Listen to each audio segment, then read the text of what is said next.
खबर पूर्व मेदिनीपुर से है। अदालत के आदेश पर आज नंदीग्राम के देशप्रांत सहकारी कृषि विकास समिति का चुनाव संपन्न हुआ। इस चुनाव में बीजेपी समर्थित सभी 12 प्रत्याशी विजयी हुए।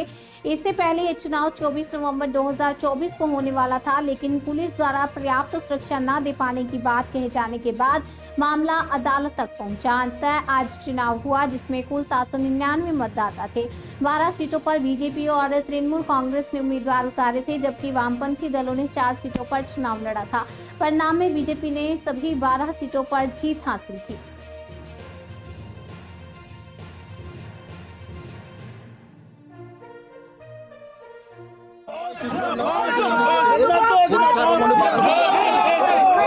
আসনে ভারতীয় জনতা পার্টি 12টি আসনে প্রার্থী দিয়েছিল, তৃণমূল কংগ্রেসও 12টি দিয়েছিল আর বামপন্থীরা 4টি দিয়েছিল। আমরা ভারতীয় জনতা পার্টির পক্ষ থেকে 12-0-তে জয়লাভ করেছি। এটা আমাদের নন্দীগ্রামের মানুষের জয়, বিজেপির জয়, শুভেন্দু অধিকারী। আদালতের নির্দেশে এখানে ভোট হলো এবং আপনারাই জয়ী হলেন।